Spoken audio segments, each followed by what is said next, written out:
Hi students, welcome to Unique Study Circle YouTube channel. So మనం ఈ సెషన్లో Sunday grand test 26కి సంబంధించి అర్థమెటిక్ పార్ట్ ఎక్స్ప్లెనేషన్ చూద్దాం. Part 2 explanation. సో ప్రీవియస్ వీడియోలో మనం పార్ట్ 1 ఎక్స్ప్లెనేషన్ చూడడం జరిగింది. ఇది part 2 explanation. So a basket contains 4 red, 5 blue, 3 green marbles. If 3 marbles are picked up at random, what is the probability that at least one blue? So యాక్చువల్గా ఏంటంటే ఇక్కడ ఒక బ్యాగ్లో ఏమున్నాయంటే 4 రెడ్ ఉన్నాయి, నెక్స్ట్ వచ్చేసి 5 బ్లూ ఉన్నాయి, నెక్స్ట్ వచ్చేసి 3 green ఉన్నాయి, టోటల్ వచ్చేసి 12 ఉన్నాయి. ఇందులో నుంచి మనము ఒక 3 పిక్ చేస్తున్నాం ర్యాండమ్గా, ఏవైనా 3 పిక్ చేస్తున్నాం. ఆ పిక్ చేస్తే ఏమంటుండంటే అట్లీస్ట్ 1 బ్లూ ఉండాలంటుండు.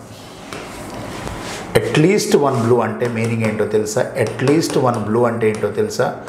1 బ్లూ అయిన ఉండొచ్చు, 3 కూడా బ్లూ ఉండొచ్చు. అట్లీస్ట్ 1 బ్లూ అంటే 1 బ్లూ అయినా ఉండొచ్చు, 2 బ్లూ అయినా ఉండొచ్చు, 3 బ్లూ అయినా ఉండొచ్చు. సో నేనేమంటున్నానంటే అట్లీస్ట్ 1 బ్లూ అంటే 1 బ్లూ ఉన్నప్పుడు మిగిలిన 2 అదర్ ఉంటాయి, 2 బ్లూ ఉన్నప్పుడు అదర్ 1 ఉంటాయి, 3 బ్లూ ఉన్నప్పుడు అదర్ 0 ఉంటాయి. సో నేనేమంటున్నాను అట్లీస్ట్ 1 బ్లూ అంటే అసలు బ్లూ కాకుండా మిగిలినవి ఫైండ్ అవుట్ చేస్తాను. అట్లీస్ట్ 1 బ్లూ కనుక్కోవడం అంటే 1 బ్లూ తీసుకొని 2 బ్లూ తీసుకొని 3 బ్లూ తీసుకునే టైం వేస్ట్ అవుతుంది. కాబట్టి వితౌట్ బ్లూ ఏంటో మనం ఫైండ్ అవుట్ చేద్దాం. బ్లూ రాకుండా ఉండడానికి ప్రాబబిలిటీ అంటే 4 + 3 ఏముంది 7. బ్లూ నెగ్లెక్ట్ చేద్దాం, 7C3 అవుతుంది. 7C3ని 3 ఉంది కాబట్టి 7ని 3 టైమ్స్ బ్యాక్ తీసుకుంటాం, 7 × 6 × 5. ఈ 3ని 1 వరకు తీసుకుంటాం, 3 × 2 × 1 అని. బై 12C3లో 12ని 3 టైమ్స్ బ్యాక్ తీసుకుంటాం, 11 × 10. బట్ అప్ టు 3 × 1 అని తీసుకుంటాం, 3ని 1 వరకు తీసుకుంటాం. Denominator cancel. So 5 1s are 5, 5 2s are 10, 6 1s are 6, 6 2s are 2. So 7/11 × 2 × 2 అంటే 4, 44 ఉంది. 7/44 అంటే బ్లూ అనేది లేకుండా వచ్చే ప్రాబబిలిటీ 7/44. సో అట్లీస్ట్ 1 బ్లూ అంటే 1 నుంచి టాప్ వరకు ఉంటుంది కాబట్టి 44లో 7 వెళ్ళిపోతే బ్యాలెన్స్ ఏముంటుంది అంటే 37. 37/44 అనేది మన ఆన్సర్ అవుతుంది. ఎప్పుడైనా అట్లీస్ట్ ఏదైనా ఫైండ్ అవుట్ చేయమంటే అది తప్ప మిగిలిన ప్రాబబిలిటీ ఫైండ్ అవుట్ చేయాలి. ఆ ప్రాబబిలిటీ రిమైనింగ్ మళ్ళీ మిగిలినది మన ఆన్సర్ తీసుకోవాలి, రైటా? సో 37/44 అంటే మన ఆప్షన్ ఎక్కడ ఉంది? ఇక్కడ చూడండి, సెకండ్ ఆప్షన్లో ఉందండి. నెక్స్ట్ క్వశ్చన్, వెడ్డింగ్ అనే పదంలోని అక్షరాలను ఎన్ని విభిన్న విధాలుగా ఎంపిక చేయవచ్చు అన్నాడు. సపోజ్ ఒక వర్డ్లో ఎప్పుడైనా ఒక వర్డ్లో n లెటర్స్ ఉన్నాయనుకోండి, వాటిని ఎన్ని డిఫరెంట్ వేస్లో మనము అరేంజ్ చేయొచ్చు అంటే n ఫ్యాక్టోరియల్. అలానే ఇక్కడ మరి వెడ్డింగ్ అనే దాంట్లో మనకు వెడ్డింగ్ అనేటటువంటి వర్డ్ని మనం తీసుకున్నట్లయితే 1 2 3 4 5 6 7. సో 7 లెటర్స్ ఉన్నాయి కాబట్టి 7 ఫ్యాక్టోరియల్ అని తీసుకుంటాం. బైలో మళ్ళీ ఏం తీసుకుంటామంటే ఒకటే లెటర్ 2 టైమ్స్ రిపీట్ అయింది కాబట్టి 2 ఫ్యాక్టోరియల్ తీసుకుంటాం. ఇంకో లెటర్ ఏదైనా 3 టైమ్స్ రిపీట్ అయితే 3 ఫ్యాక్టోరియల్ అని తీసుకుంటాం. 7 ఫ్యాక్టోరియల్ని మనం 7 × 6 ఫ్యాక్టోరియల్ అని తీసుకుంటున్నాం. 6 ఫ్యాక్టోరియల్ అంటే మీకు తెలుసు 720 అని, బట్ 2 ఫ్యాక్టోరియల్ అంటే 2. So 2 × 3 6, 2 × 6 12, so 360. 360 × 7 చేద్దాం, 7 × 6 42, 7 × 3 21 + 4 25. సో 2520 అనేది మన ఆన్సర్ అవుతుంది. ఇది సెకండ్ ఆప్షన్. సో సెకండ్ ఆప్షన్లో 2520 ఉంది. Okay, right. So the next question, దీర్ఘ చతురస్రం యొక్క చుట్టుకొలత ఇచ్చాడు, అంటే రెక్టాంగిల్ యొక్క పెరిమీటర్ ఇచ్చాడు మనకు. సో అక్కడ మనకేమి ఇచ్చాడంటే దాని పొడవు వెడల్పుకు 2 రెట్లు అన్నాడు. ఒక రెక్టాంగిల్ యొక్క పొడవు వెడల్పుకు 2 రెట్లు అంటే బ్రెడ్త్ 1 తీసుకోవాలి, లెంత్ 2 తీసుకోవాలి. దీన్ని 1x అని తీసుకోవచ్చు, దీన్ని 2x అని తీసుకోవచ్చు. ఇది 2x, ఇది 1x. సో దాని యొక్క చుట్టుకొలత అంటే formula 2/L + b. 2/L + b = 60 అని మెన్షన్ అయింది. రెక్టాంగిల్ యొక్క పెరిమీటర్ ఏంటంటే 2/L + b. అందులో 2/L + b అంటే L 2x 1x అంటే ఇది 3x అవుతుంది, = 60. 3 2s are 6కు 10లో పోతుంది, x వాల్యూ వచ్చేసి 10 ఉంది. మనం ఫైండ్ అవుట్ చేయాల్సింది దాని ఏరియా ఫైండ్ అవుట్ చేయాలి. ఏరియా అంటే లెంత్ × బ్రెడ్త్. లెంత్ అంటే 2x × 1x. So 2x into 1x అంటే మనము ఏరియా చేస్తే 2x² వస్తుంది. 2 ఇంటూ ఆల్రెడీ ఎక్స్ వాల్యూ 10 ఉన్నప్పుడు x² వాల్యూ ఏమవుతుందంటే 100 అవుతుంది. సో 2 ఇంటూ 100 ఏమవుతుందంటే 200 అవుతుంది. సో 200 మీటర్ స్క్వేర్ అనేది మన ఆన్సర్ అవుతుంది. Okay, right. నెక్స్ట్ క్వశ్చన్, ఒక ఘనం యొక్క కర్ణం అన్నది. సో ఒక క్యూబ్ను మనం ఇలా తీసుకున్నాం. ఇలా ఒక క్యూబ్ను తీసుకున్నప్పుడు ఆ క్యూబ్ యొక్క డయాగనల్ అనేది ఇలా ఉంటుంది. ఈ క్యూబ్ యొక్క డయాగ్రామ్, దానికి ఫార్ములా ఏంటంటే √3a. అన్ని సైడ్స్ ఏ అని తీసుకున్నప్పుడు ఈ క్యూబ్ యొక్క కర్ణం దాన్ని డయాగ్నల్ అంటాం, √3a ఫార్ములా. దాని వాల్యూ మన క్వశ్చన్లో 4√3గా మెన్షన్ అయింది. √3 క్యాన్సిల్ అయితే ఏ వాల్యూ 4 వస్తుంది. దీని వాల్యూమ్ ఫైండ్ అవుట్ చేయాలంటే a³ అవుతుంది, అంటే 4³ అవుతుంది. సో 4³ అంటే ఏమవుతుంది, 64 అవుతుంది. That is 4th option. So మనం వాల్యూమ్ ఫైండ్ అవుట్ చేయాలంటే a³ క్యూబ్ యొక్క వాల్యూ. సో 64 అవుతుంది ఆన్సర్. నెక్స్ట్ క్వశ్చన్ చూడండి, the units digit in the sum of 124 power 376 124 power 376 124 power 376 again 124 power 375. So మనం ఎప్పుడైనా లాస్ట్ 2 డిజిట్ నెంబర్ని 4తో డివైడ్ చేయాలి. 4తో divide చేస్తే ఇక్కడ రిమైండర్ ఏమొస్తుందంటే 0. 4తో డివైడ్ చేస్తే రిమైండర్ 0. ఇక్కడ 4తో డివైడ్ చేస్తే రిమైండర్ వచ్చేసి 3 వస్తుంది. రిమైండర్ 3 వస్తుంది. లాస్ట్ 2 డిజిట్ నెంబర్ని 4తో డివైడ్ చేస్తే ఫస్ట్ దానికి అంటే దాని యొక్క పవర్ ఏదైతుందో దాని లాస్ట్ 2 డిజిట్ నెంబర్ని 4తో డివైడ్ చేస్తే రిమైండర్ 0 వచ్చింది. రిమైండర్ 0 వస్తే నెంబర్ని మనం 4 టైమ్స్ మల్టిప్లై చేయాలి.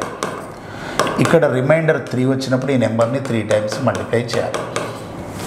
సో ఇక్కడ మనకు రిమైండర్ 3 ఉంది కాబట్టి ఈ నెంబర్ లాస్ట్ డిజిట్ని 3 టైమ్స్ మల్టిప్లై చేయాలి. ఇది 4 టైమ్స్. ఇది 4 ఇంటూ 4 అంటే 16 అంటే 6 వస్తుంది. మళ్ళీ 4 ఇంటూ 4 అంటే 16 అంటే 6 వస్తుంది. 6 ఇంటూ 6 అంటే 36 వస్తుంది. సో ఇక్కడ 6 అవుతుంది. అలానే 4 ఇంటూ 4 16 అవుతుంది. 6 ఇంటూ 4 24 అవుతుంది. లాస్ట్ డిజిట్ 4 ఉంది. లాస్ట్ డిజిట్ 6, లాస్ట్ డిజిట్ 4 అంటే టోటల్ 10 అవుతుంది. 10 అంటే మన ఆన్సర్ ఏమొస్తుందంటే 0 వస్తుంది. సో 0 అనేది 4th ఆప్షన్లో ఉంది. సో 4th ఆప్షన్ ఇది రిక్వైర్డ్ ఆన్సర్.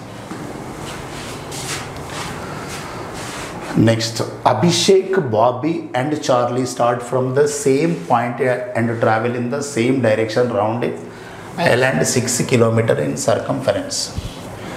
ఐలాండ్ చుట్టూ ఒకే ప్రదేశం నుంచి అన్నాడు. అంటే దీని ఐలాండ్ చుట్టూ కొలత ఇవ్వలేదు. ఇక్కడ 6 కిలోమీటర్స్ అనేది మెన్షన్ అయింది ఇంగ్లీష్లో. చూడండి, అంటే ఒక ఐలాండ్ చుట్టూ 6 కిలోమీటర్ యొక్క దాని యొక్క చుట్టుకొలత ఉంది. దీని యొక్క చుట్టుకొలత 6 కిలోమీటర్స్ ఉంది. అభిషేక్ అనే పర్సను, బాబీ అనే పర్సను, అభిషేక్ అనే పర్సను, బాబీ అనే పర్సను, చార్లెస్ అనే పర్సను కొంత స్పీడ్ తోటి ఈ డిస్టెన్స్ని ట్రావెల్ చేస్తున్నారు. వాళ్ళు ఒక ఫస్ట్ పర్సన్ వచ్చేసి ఎంత స్పీడ్ అంటే 3 km/h స్పీడ్ తోటి ఫస్ట్ పర్సన్. సెకండ్ పర్సన్ వచ్చేసి 2.5 km/h స్పీడ్ తోటి సెకండ్ పర్సన్. థర్డ్ పర్సన్ వచ్చేసి 1/4 స్పీడ్ తోటి ట్రావెల్ చేస్తున్నారు. అంటే వీళ్ళు ఒక పాయింట్ దగ్గర స్టార్ట్ అయ్యారు, మళ్ళీ అదే పాయింట్ దగ్గర ఎప్పుడు మీట్ అవుతున్నారు అంటున్నాడు. అంటే మనం టైము మనకి వీళ్ళు ఈ సర్కంఫరెన్స్ ఏదైతుందో, ఈ చుట్టుకొలత ఏదైతుందో ఒక్కొక్క పర్సన్ ఎంత టైంలో ట్రావెల్ చేస్తాడో మనకు తెలియాలి. ఆ టైం వచ్చిన తర్వాత ఆ టైంకి ఎల్సిఎం చేయాలి. కానీ మనకు డిస్టెన్స్ ఉంది, స్పీడ్ ఉంది. డిస్టెన్స్ బై స్పీడ్ చేస్తే టైం వస్తుంది. సో ఇక్కడ నేను టైంకి ఏం చేస్తున్నానో చూడండి. టైం అనేది తీసుకునేటప్పుడు ఫస్ట్ పర్సన్ 6 కిలోమీటర్సే, వాడు తీసుకునేటటువంటి స్పీడ్ ఏంటంటే 3 km/h. నెక్స్ట్ సెకండ్ పర్సన్ కూడా చుట్టుకొలత డిస్టెన్స్ 6 2.5 అంటే ఇది 5/2 అవుతుంది. థర్డ్ పర్సన్ కూడా 6 అవుతుంది. బట్ 1/4 అంటే 5/4 అవుతుంది. సో దీన్ని కాస్త 6/3 అంటే మనం క్యాన్సిల్ చేస్తే 2/1 అనొచ్చు. ఇది 2 పైకి వెళ్తే 12/5 అవుతుంది. నెక్స్ట్ ఈ 4 పైకి వస్తే 24/5 అవుతుంది. ఇది టైం. ఇప్పుడు ఈ ఫ్రాక్షన్స్కి మనం ఏం చేయాలంటే ఎల్సిఎం చేయాలి. ఫ్రాక్షన్స్కి ఎల్సిఎం చేయాలంటే న్యూమరేటర్స్కి ఎల్సిఎం చేయాలి, డినామినేటర్స్కి ఎల్సిఎం చేయాలి.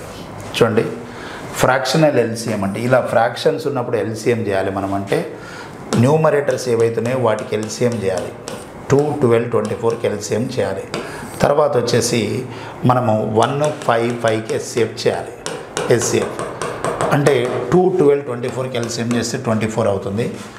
1, 5, 5కి ఎస్సిఎఫ్ చేస్తే 1 అవుతుంది. అంటే ఈ 3 నెంబర్స్ యొక్క కామన్ ఫ్యాక్టర్ 1 కాబట్టి సో ఇవన్నీ కూడా 24 అవర్స్ అవుతుంది. అంటే వాళ్ళు మీట్ అయ్యేది ఎంత టైం తర్వాత అంటే మళ్ళీ 24 అవర్స్ తర్వాత మీట్ అవుతారు. That is third option. Okay, right.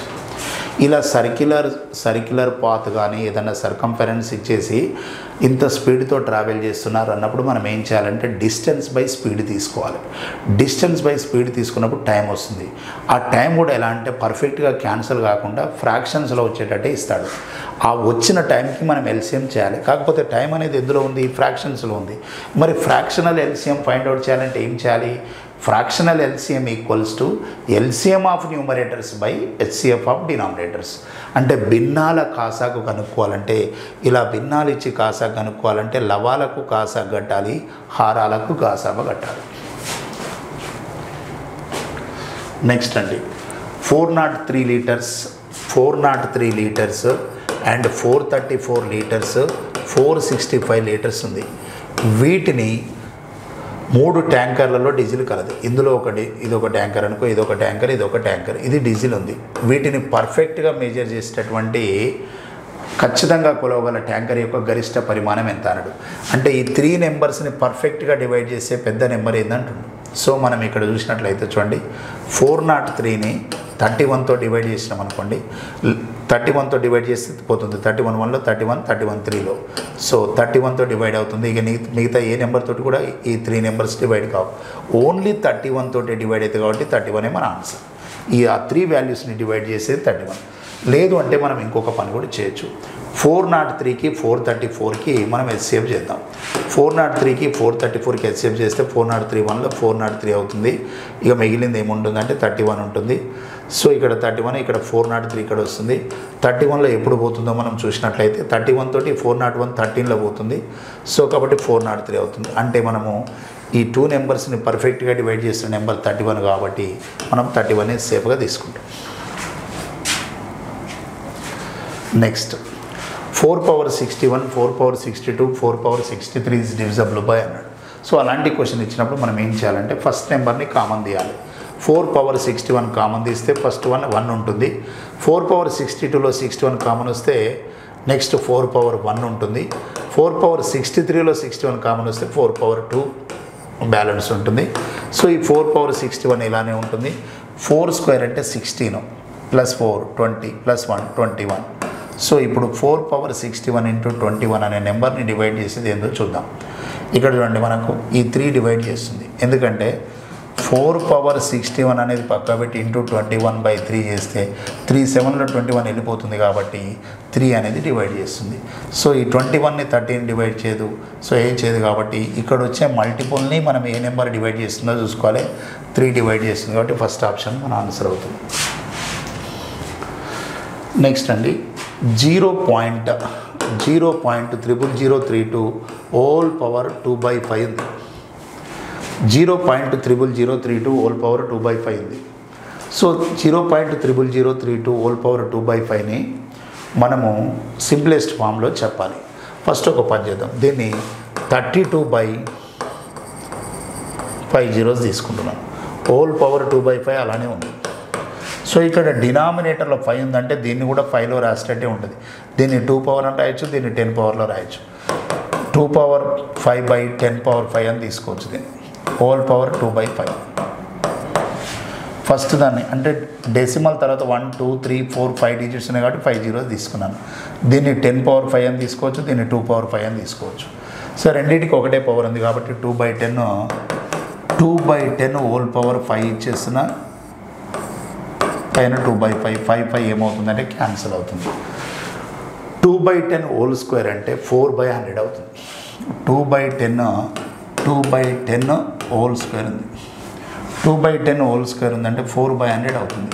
4/100ని cancel చేస్తే 1/25 అవుతుంది. సో 1/25 అనేది మన ఆన్సర్ అవుతుంది. That is 4th option.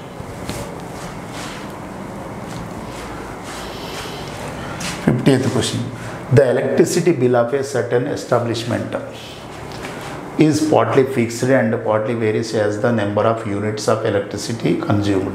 When it's certain month 540 units are consumed, the bill is rupees 1800. In another month 620 units are consumed and the bill is 2040. In another month 500 units are consumed, the bill for that month would be.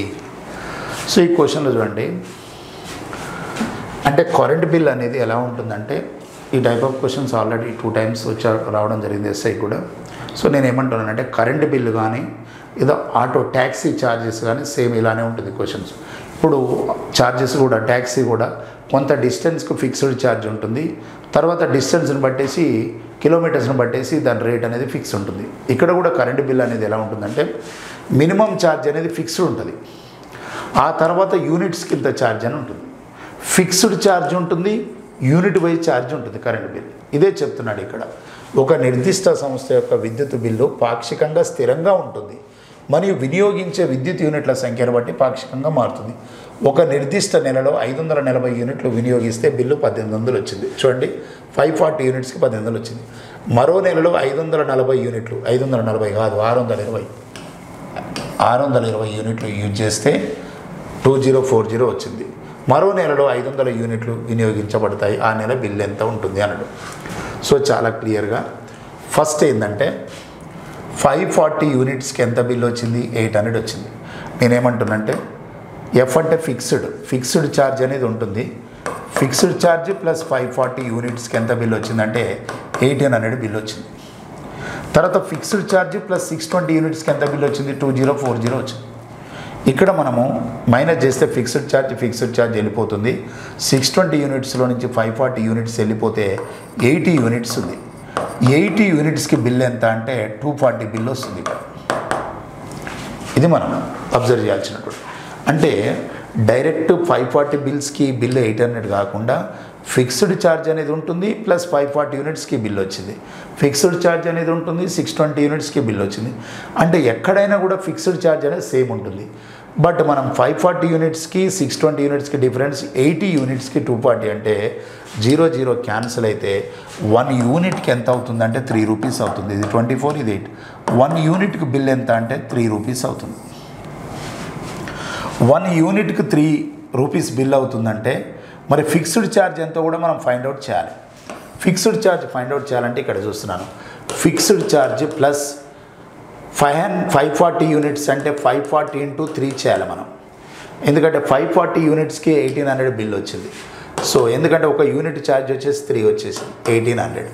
So 500 × 3 అంటే 1500 plus 120 1620 అవుతుంది. 1620 తీసేద్దాం.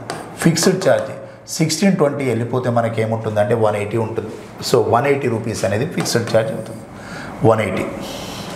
180 rupees fixed charge అవుతుంది. ఇప్పుడు మనకు ఒక మంత్లో 500 units use చేశారంటే 500 యూనిట్స్కి 3 rupees లాగా ఛార్జ్ చేయాలి ప్లస్ 180 రూపీస్ ఫిక్స్డ్ ఛార్జ్ చేయాలి. ఒక మంత్లో 500 యూనిట్స్ యూజ్ చేశారంటే 500 యూనిట్స్కి యూనిట్కి 3 రూపీస్ లాగా బిల్ అవుతుంది ప్లస్ 180 రూపీస్ అవుతుంది. 1500 ప్లస్ 180 అంటే 1680 రూపీస్ అవుతుంది. సో 1680 రూపీస్ బిల్ అవుతుంది. That is the second option. Okay, next అండి టైమ్ అండ్ డిస్టెన్స్కి సంబంధించినటువంటి క్వశ్చన్ ఉంది. ఇక్కడ మనం అబ్జర్వ్ చేద్దాం. A man started 10 minutes late from his home to his office. He traveled at a speed of 1/4 times of his usual speed. అంటే జనరల్గా 10 minutes లేట్కి వెళ్ళి వాడు వెళ్ళే స్పీడ్లో 1/4 స్పీడ్తో వెళ్ళాడంటే 5/4 స్పీడ్తో వెళ్ళాడు. అంటే స్పీడ్ రేషియో ఎలా ఉందో చూడండి. ఒరిజినల్ వెళ్ళాల్సిన స్పీడ్ 4, వాడు లేట్గా స్టార్ట్ అయ్యాడు కాబట్టి ఒరిజినల్ స్పీడ్కి 1/4 టైమ్స్ తోటి వెళ్ళాడంటే 5 స్పీడ్ తోటి వెళ్ళాడు. ఒరిజినల్ స్పీడ్ 4 ఉంటే వాడు 5 తోటి వెళ్ళాడు. స్పీడ్ రేషియో ఇది. టైం రేషియో ఏమవుతుందంటే 5 parts పట్టాల్సిన టైం 4 parts పడుతుంది.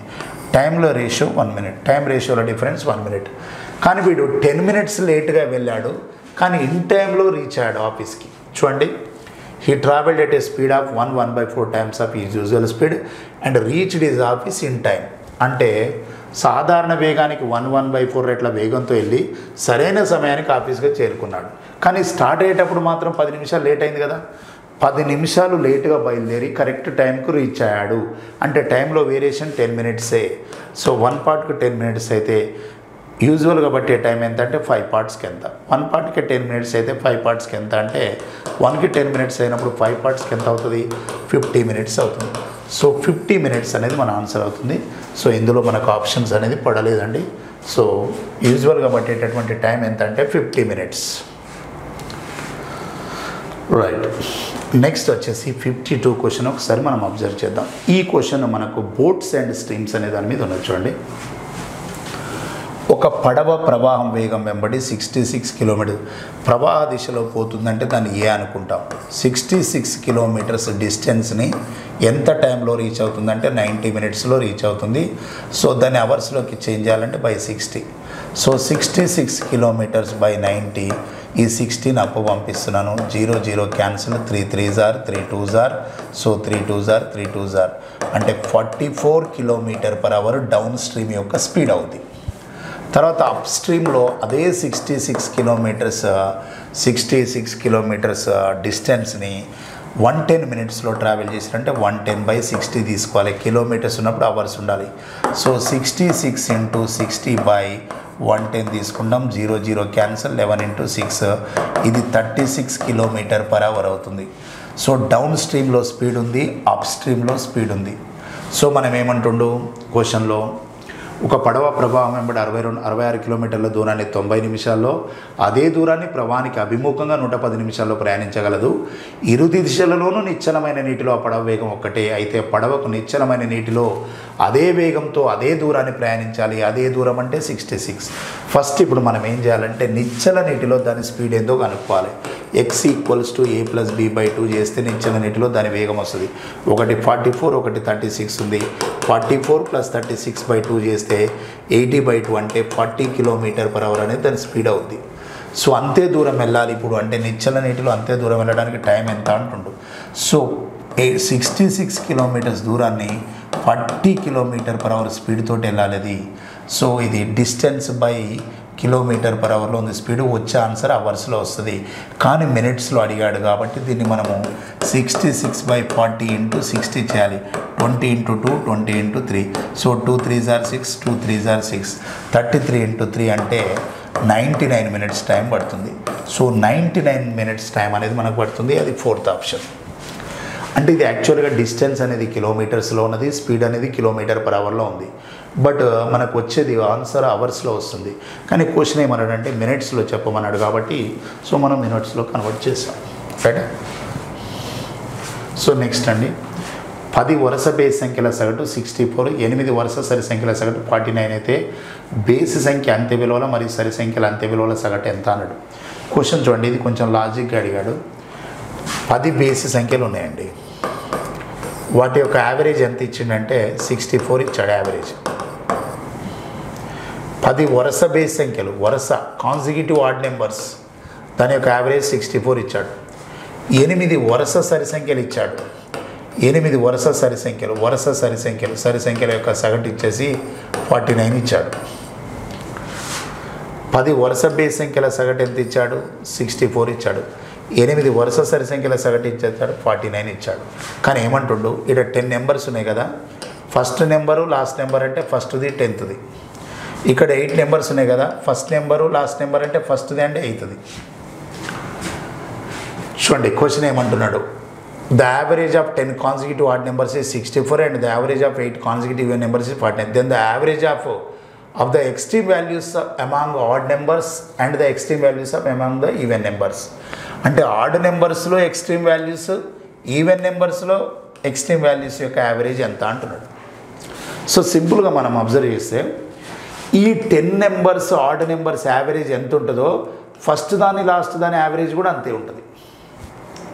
మళ్ళీ క్వశ్చన్ ఏం చెప్తున్నంటే ఈ 10 నెంబర్స్ యొక్క టోటల్ యావరేజ్ ఇచ్చాడు, ఇచ్చేసి ఫస్ట్ది లాస్ట్ దాని యావరేజ్ ఆడ్ నెంబర్స్కి, అలానే ఈవెన్ నెంబర్స్లో కూడా ఫస్ట్ది లాస్ట్ దాని యావరేజ్ యొక్క అంటున్నాడు. వీటి యావరేజ్ పాయింట్అవుట్ చేయమంటాడు. ఇందులో ఫస్ట్ది లాస్ట్ది వీటి యావరేజ్ ఎంత, మళ్ళీ ఇందులో ఫస్ట్ది లాస్ట్ది అంటే ఈ 2 నెంబర్స్ ఈ 4 నెంబర్స్ యొక్క యావరేజ్ ఎంత అంటున్నాడు. నేను ఏమంటున్నా అంటే ఇందులో first number last number average ఎంత ఉంటుందో వీటన్నిటి యావరేజ్ కూడా అంతే ఉంటుంది. మరి ఇందులో first number last number average ఎంత ఉంటుందో వీటన్నిటి యావరేజ్ అంతే ఉంటుంది. ఆల్రెడీ వీటన్నిటి యావరేజ్ ఎంత ఉంది? 64 ఉంది. అంటే ఫస్ట్ది లాస్ట్ది యావరేజ్ కూడా 64 అనే, ఇక్కడ ఫస్ట్ది లాస్ట్ది యావరేజ్ కూడా 64. ఇప్పుడు ఈ రెండింటికి యావరేజ్ ఫైండ్ అవుట్ చేస్తే సరిపోతుంది. మనకు 2 నెంబర్స్ యావరేజ్ ఫైండ్ అవుట్ చేయాలంటే వాటి సమ్ చేసి బై 2 చేస్తే sir some of items by number of items. So మనకు 113/2 అవుతుంది, 113/2 అవుతుంది. So 2 5s are 10, 2 6s are 12, 2 5s are 56.5 అవుతుంది. సో 56.5 అనేది మన ఆన్సర్ అవుతుంది. ఓకే, ప్రీవియస్ ఎస్ఐ క్వశ్చన్ ఇది తెలంగాణ. దీనికన్నా ముందు చెప్పింది కూడా ప్రీవియస్ ఎస్ఐ క్వశ్చన్, ఇది కూడా ప్రీవియస్ ఎస్ఐ క్వశ్చనే. 2 ఈసారి క్వశ్చన్ అబ్జర్వ్ చేస్తే 54th క్వశ్చన్ ఒకసారి అబ్జర్వ్ చేయండి. 2 inlet pipes A and B working together for 4 hours fill 72 units of water in tank having the capacity of 160 units. If A alone can fill the tank in 20 hours, the time taken by B alone to fill the tank is. Okay, ఈ question నేను ఎలా చెప్తున్నాను చూడండి. ఒక tank ఉందండి, దీంట్లో 160 units water ఉంటుందండి. ఈ ట్యాంకులో 160 యూనిట్స్ వాటర్ ఉంటుంది. అయితే ఏ అండ్ బి అనేది ఏవైతున్నాయో 2 పైప్స్ ఏవైతున్నాయో ఏ అండ్ బి 4 అవర్స్లో 72 ఫిల్ చేస్తాయి. చూడండి, ఏ అండ్ బి అనేది 1 అవర్లో ఎంత ఫిల్ చేస్తుందో చూద్దాం. ఏ అండ్ బి అనేటటువంటి 2 గొట్టాలు కలిసి 4 గంటల్లో 72 యూనిట్ల నీటి నింపుతాయంటే ఈ 2 పైప్స్ అనేవి 4 అవర్స్లో 72 యూనిట్స్ని ఫిల్ చేస్తున్నాయి. అంటే 1 అవర్లో 72/4ని ఫిల్ చేస్తాయి. అంటే 18 యూనిట్స్ వాటర్ని ఫిల్ చేస్తాయి 1 అవర్లో. 4 అవర్స్లో 72 యూనిట్స్ ఫిల్ చేస్తున్నాయి అంటే 1 అవర్లో 18 యూనిట్స్ ఫిల్ చేస్తాయి ఏ అండ్ బి. తర్వాత మళ్ళీ ఏమన్నాడంటే ఏ అనే పైపు 160 యూనిట్స్ ఉన్న ట్యాంక్ని 20 అవర్స్లోనే ఫిల్ చేస్తుంది. టోటల్ ట్యాంకుని ఏ అనే పైపు 20 అవర్స్లో ఫిల్ చేస్తుందంటే మీనింగ్ ఏంది? టోటల్ ట్యాంక్ ఎంత ఉంది? 160 యూనిట్స్ ఉంది. 20 అవర్స్లో ఫిల్ చేస్తుందంటే 1 అవర్కి 8 యూనిట్స్ ఫిల్ చేస్తుంది. టోటల్ ట్యాంక్ 160 ఉంది, 20 అవర్స్లో ఫిల్ చేస్తుందంటే ఇది 1 అవర్కి 8 యూనిట్స్ ఫిల్ చేస్తుంది. ఏ అండ్ బి ఇది కూడా 1 అవర్కి, ఇది ఏ అనేది 1 అవర్కి. ఇది ఎందుకంటే 160 యూనిట్స్ని 20 అవర్లో ఫిల్ చేస్తుందంటే 1 అవర్లో ఎన్ని యూనిట్స్? ఏ. అంటే 1 అవర్లో ఏ అనే పైపు 8 యూనిట్స్ ఫిల్ చేస్తే అదే ఏ అండ్ బి అనేవి 1 అవర్లో 18 యూనిట్స్ ఫిల్ చేస్తున్నాయి. అంటే ఈ రెండింటి తేడా చూస్తే 10 యూనిట్స్ ఫిల్ చేసే పైప్ ఏంటిది? బి. 2 కలిసి 18 యూనిట్స్, ఇది ఒకటి 8 యూనిట్స్. అంటే ఈ 10 యూనిట్స్ని ఫిల్ చేస్తున్నటువంటి పైప్ ఏంటంటే బి. బి ఒక్కటే ఆ తొట్టెని ఎంత సమయంలో నింపగలదంటే మరి ట్యాంక్ మొత్తం ఆ తొట్టె మొత్తం 160 యూనిట్స్ ఉంది. ఇది 1 అవర్కి 10 యూనిట్స్ లాగా 16 అవర్స్లో ఫిల్ చేస్తుంది. సో 16 అవర్స్ అనేది మన answer. That is 4th option. This is also previous SI question. So next ఇది కూడా ప్రీవియస్ ఎస్ఐ క్వశ్చన్ అండి. 2 trains run on parallel tracks at 126 km/h and 108 km/h. When they are running in opposite directions, they cross each other completely in 5 seconds. And when they are running in the same direction, a passenger sitting in the faster train sees that the other train passes completely in 30 seconds. Then the length of the faster train in meters is. ఈ క్వశ్చన్లో మనకు 2 విషయాలు తెలవాలి. ఏంటంటే 2 trains ఇట్లా opposite డైరెక్షన్లో pass అవుతున్నాయి. ఒకదాని స్పీడ్ వచ్చేసి 126 km/h ఉంది. క్లియర్గా వినాలండి. 126 km/h అనేది ఒక ట్రైన్ యొక్క స్పీడ్ ఉంది. నెక్స్ట్ ఇంకొక ట్రైన్ యొక్క స్పీడ్ 108 kmph ఉంది. ఈ 2 ట్రైన్స్ కూడా ఆపోజిట్ డైరెక్షన్లో ట్రావెల్ చేస్తున్నాయి. ఇవి ఒకదాన్ని ఒకటి ఎంత టైంలో క్రాస్ చేసుకున్నాయి అంటే 5 సెకండ్స్లో క్రాస్ చేసుకున్నాయి. అంటే ఈ 2 ట్రైన్స్ ఆపోజిట్ డైరెక్షన్లో వస్తున్నప్పుడు ఒక ట్రైన్ మరొకటి 5 సెకండ్స్లో క్రాస్ చేస్తున్నాయంటే ఒక ట్రైన్ ఇంకొక ట్రైన్ క్రాస్ చేస్తున్నప్పుడు డిస్టెన్స్ అనేది 2 ట్రైన్స్ యాడ్ అయ్యి వస్తుంది.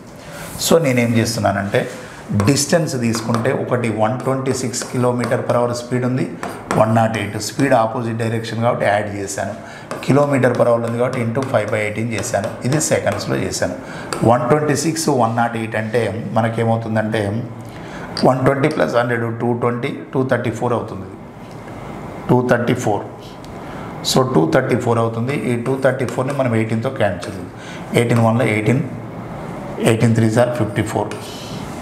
సో 5 into 5 25 into 13, 13 into 25 చేస్తే ఇది 250 + 75 అంటే 325 మీటర్స్ వస్తుంది. ఈ 325 మీటర్స్లో ఏముందంటే ఆ 2 ట్రైన్స్ ఆపోజిట్ డైరెక్షన్లో వస్తున్నప్పుడు ఒకదాన్ని ఒకటి క్రాస్ చేసుకున్న టోటల్ డిస్టెన్స్ ఏంటంటే 325. ఇప్పుడు ఏమంటుండంటే ఒక ట్రైన్ ఇంకొక ట్రైన్ సేమ్ డైరెక్షన్లో వెళ్తున్నాయి. సేమ్ డైరెక్షన్లో వెళ్తున్నప్పుడు ఒకదాని స్పీడ్ 126, ఒకదాని స్పీడ్ 108 ఉన్నప్పుడు స్పీడ్ అనేది మైనస్ అవుతుంది, 18 km/h స్పీడ్ వస్తుంది. అయితే ఇక్కడ ఏం చెప్తుండంటే సేమ్ డైరెక్షన్లో వెళ్తున్నప్పుడు ఇక్కడ ఇదే క్లియర్గా అబ్జర్వ్ చేయాల్సింది ఏంటంటే మరి ఒకే దిశలో పరిగెడుతున్నప్పుడు ఎక్కువ వేగంతో వెళుతున్న రైలులో కూర్చున్న ఒక ప్రయాణికుడిని రెండవ రైలు తను పూర్తిగా దాటడానికి 30 సెకండ్లు పట్టింది. అంటే సేమ్ డైరెక్షన్లో వెళ్తున్నాం, ఇక్కడ ఆపోజిట్ డైరెక్షన్లో వస్తున్నప్పుడు ఒక ట్రైన్ని ఇంకొక ట్రైన్ ఎంత టైంలో క్రాస్ అవుతుంది అని చెప్పాడంటే 5 సెకండ్స్లో క్రాస్ అవుతుందని చెప్పాడు.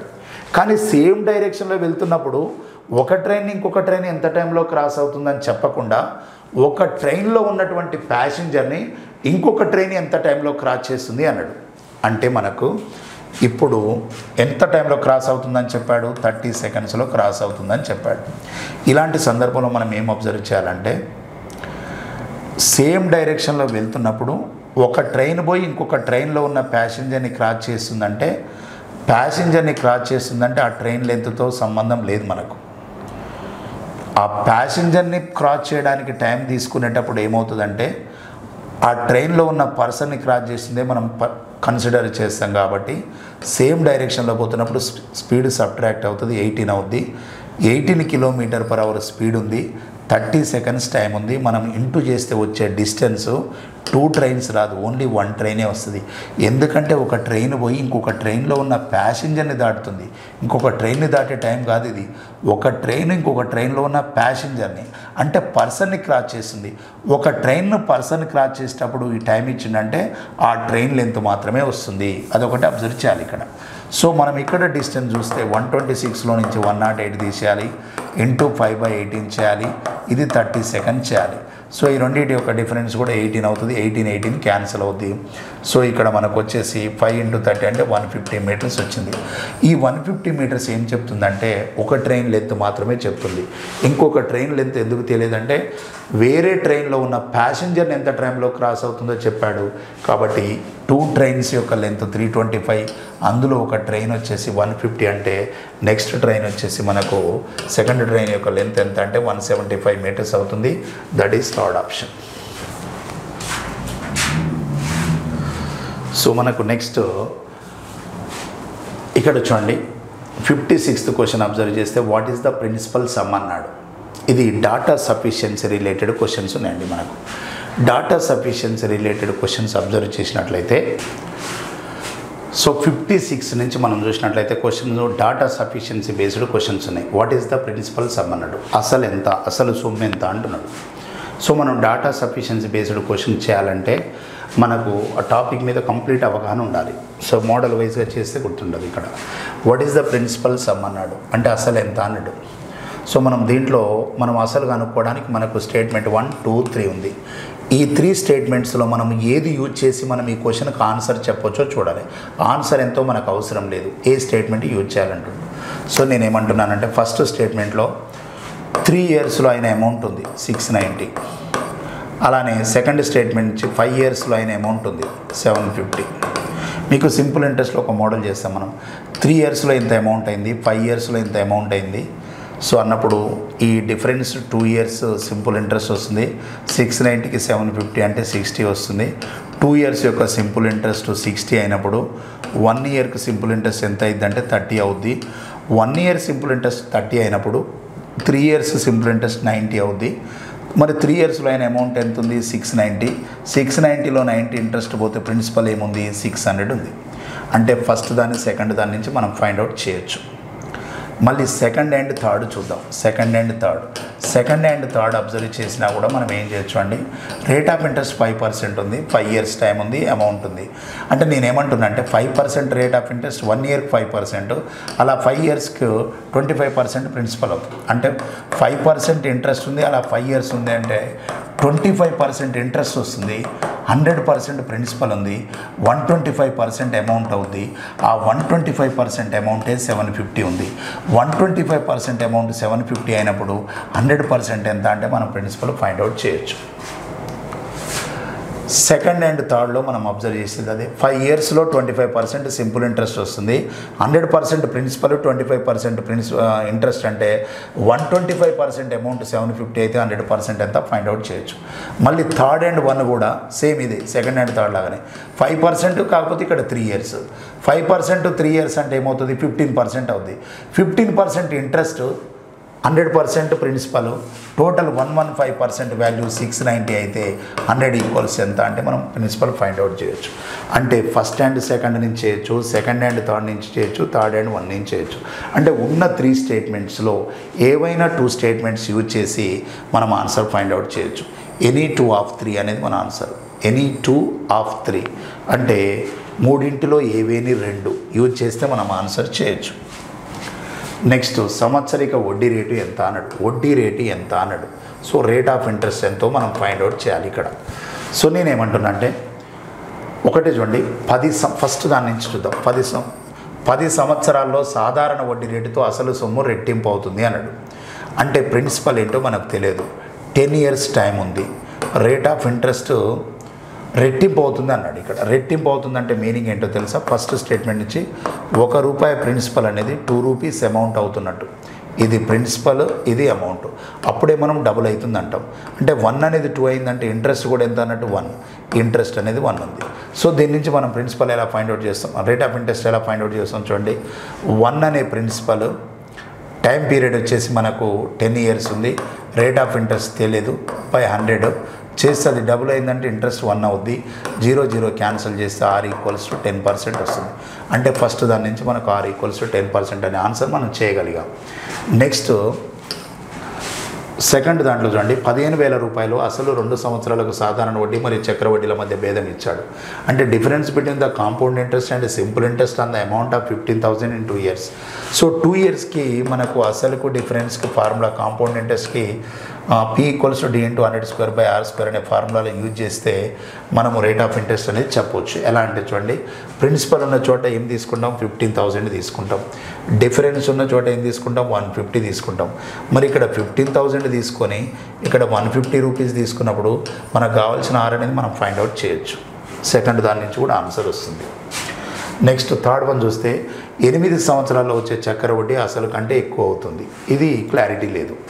8 ఇయర్స్ తర్వాత వచ్చేటటువంటి కాంపౌండ్ ఇంట్రెస్ట్ అనేది ప్రిన్సిపల్ కన్నా ఎక్స్ట్రా అవుతుంది అంటుండు. మనం ఎట్లా దాన్ని మనము క్లారిటీ ఇవ్వలేము. కాబట్టి థర్డ్ దాని నుంచి మనం చెప్పలేము. కాకపోతే ఫస్ట్ దాని నుంచి చెప్పొచ్చు, సెకండ్ దాని నుంచి చెప్పొచ్చు, 1 or 2. సో మనకున్న ఆప్షన్లో ఐదర్ 1 or 2 అనే ఆప్షన్ ఉంది థర్డ్ది. సో ఇది మన ఆన్సర్ అవుతుంది. ఫస్ట్ దాని నుంచి అయినా చెప్పొచ్చు, థర్డ్ దాని నుంచి అయినా చెప్పొచ్చు. సో అందుకే or condition. Next, how many children are there in the class. క్లాస్లో ఎంతమంది ఉన్నారు పిల్లలు అని అడుగుతున్నాడు. తరగతిలో ఎంతమంది విద్యార్థులు ఉన్నారు అని అడుగుతున్నాడు. సో మనకేం చెప్తున్నాడు అంటే 20% విద్యార్థులు హిందీ మాత్రమే మాట్లాడతారు అన్నాడు. అంటే 20% విద్యార్థులు ఓన్లీ హిందీ 20% ఉన్నారు. 44 మంది విద్యార్థులు హిందీ కాకుండా వేరే భాషలు మాట్లాడతారు. అంటే ఓన్లీ హిందీ 20% అంటే 80% హిందీ కాదన్నట్టే కదా. 44 మంది విద్యార్థులు హిందీ కాకుండా వేరే భాషలు మాట్లాడతారు. 44 children can speak language other than Hindi అన్నాడు. ఓన్లీ హిందీ 20% అన్నప్పుడు అదర్ దాన్ హిందీ 80%. 80% వాల్యూ క్వశ్చన్లో 44 అని మెన్షన్ అయింది. 80% 44 అయితే 100% ఈక్వల్స్ టు హౌ మచ్ అంటే టోటల్ స్ట్రెంత్ వస్తుంది. సో మనము ఫస్ట్ది సెకండ్ది రెండు కలిస్తే ఆన్సర్ చేయొచ్చు. ఎందుకంటే డైరెక్ట్ 80% మనకు తెలియదు. 20% ఓన్లీ హిందీ అంటే balance 80% other than Hindi. Other than Hindi 44 persons ఉన్నారు. సో 80కి 44 అయితే 100 ఈక్వల్స్ హౌ మచ్. ఆన్సర్ వద్దు, దేని నుంచి ఆన్సర్ చెప్పగలుగుతామో చెప్పాలి. 1 and 2 ఎనఫ్ అవుతుంది. తరగతిలో 30 మంది అబ్బాయిలు కలరు, దీంతో మనకి యూజ్ లేదు. టోటల్ స్ట్రెంత్ ఫైండ్ అవుట్ చేయాలంటే తరగతిలో ఎంతమంది అబ్బాయిలు ఉన్నారు, ఎంతమంది అమ్మాయిలు ఉన్నారు అనేది కాదు. ఓన్లీ క్లాస్లో 30 బాయ్స్ ఉన్నారని చెప్తున్నాడు. క్లాస్లో 30 బాయ్స్ ఉన్నారు అన్నప్పుడు ఆ క్లాస్ స్ట్రెంత్ ఎట్లా చెప్పగలుగుతాం, చెప్పలేం. So 1 and 2 only. 1 and 2 రెండు మిక్స్ అయితేనే మనం ఆన్సర్ చేయగలుగుతున్నాం. So first is our answer. First one is our required answer. Next, what was the amount of profit earned. అంటే అమౌంట్ ఆఫ్ ప్రాఫిట్ అన్నాడంటే లాభం ఎంత వచ్చింది అంటుండు, లాభం ప్రాఫిట్ ఎంత అంటుండు, నాట్ ప్రాఫిట్ పర్సెంట్, ప్రాఫిట్ ఎంత, అమౌంట్ ఎంతో చెప్పాలి. సో చూడండి, ప్రకటన వెలపై 10% రాయితీ ఇచ్చారు. ఏం చెప్తుండు, మార్కెట్ ప్రైస్పై 10% డిస్కౌంట్ ఇచ్చారు అంటుండు. ఓకే, రాయితీ లేకపోతే 30% లాభం వచ్చేది. ఓకే, కొన్న వేల కంటే అమ్మకపు వేల 20% ఎక్కువ. ఇక్కడ ఈ 3 కండిషన్స్లో చూడండి, క్వశ్చన్లు ఏమన్నాడంటే లాభ శాతం అడగలే, లాభము రూపాయలలో ఎంత అన్నాడు. ఎక్కడన్నా ఈ 3 స్టేట్మెంట్స్లో వాల్యూ ఉందా? వాల్యూ అనేది లేదు. వాల్యూ అనేది లేకుండా వాల్యూ ఫైండ్ అవుట్ చేయలేదు. కాబట్టి క్లియర్గా ఈ 3 కూడా యూజ్ కాదు. కాబట్టి 3 తీర్మానాలు తీసుకున్నప్పటికీ ఆన్సర్ ఇవ్వలేము. Question cannot be answered even with the information in the all 3 statements. So 4th one is our required answer. ఎక్కడ కూడా మనకు వాల్యూ అనేది మెన్షన్ కాలేదు కాబట్టి మనం వాల్యూ ఫైండ్ అవుట్ చేయలేము. Next question, Ram, Rohan, Karan. రామ్ అనేటోడు ఒకడున్నాడు, రోహన్ అనేటోడు ఒకడున్నాడు, కరణ్ అనేటోడు ఒకడున్నాడు. Invested in a business in the ratio of 3:2:5. వీళ్ళ ఇన్వెస్ట్మెంట్ రేషియో వచ్చేసి 3:2:5 ఉంది. If Ram earns 100% more profit దాన్ రోహన్, అంటే రోహన్ కన్నా వీని ప్రాఫిట్ 100% ఎక్స్ట్రా ఉంది అంటుండు. ఓకే, తర్వాత వచ్చేసి కరణ్ ఎర్న్స్ 40% మోర్ ప్రాఫిట్ దాన్ రోహన్, రోహన్ కన్నా వీడు 40% ఎక్స్ట్రా అంటున్నాడు. Okay, then what will be the share of the Rohan profit? చూడండి, క్వశ్చన్లో వీళ్ళది రేషియో ఇచ్చాడు, ఇన్వెస్ట్మెంట్ రేషియో ఇచ్చాడు, ప్రాఫిట్ ఎవరిది మెన్షన్ చేయలేదు, వాల్యూలో ప్రాఫిట్ అనేది ఎవరిది లేదు. ప్రాఫిట్ పర్సెంట్ వీటితో కంపేర్ చేస్తే వీడు మోర్ అంటున్నాడు, వీటితో కంపేర్ చేస్తే వీడు మోర్ అంటున్నాడు. ఇక్కడ రేషియో ఉంది, ఇక్కడ ఓన్లీ పర్సెంటేజ్ ఉంది. ఎక్కడ కూడా వాల్యూ అనేది లేదు. వాల్యూ అనేది లేకుండా వాని వాటా, రోహన్ యొక్క వాటా మనము అమౌంట్ ఎలా ఫైండ్ అవుట్ చేస్తాం? చేయలేము. కెనాట్ బి డిటర్మైన్డ్, కనుగొనలేము. క్వశ్చన్లో వాల్యూ లేకుండా మనం వాల్యూ ఎప్పుడు ఫైండ్ అవుట్ చేయలేము. Okay, right. దీంతో మీకు గ్రాండ్ టెస్ట్ 26కి సంబంధించి అర్థమెటిక్ పార్ట్ 2 ఎక్స్ప్లెనేషన్ కంప్లీట్ అయిందండి. సో నెక్స్ట్ వీడియోలో మనము నెక్స్ట్ గ్రాండ్ టెస్ట్ ఎక్స్ప్లెనేషన్ చూద్దాం. Thank you.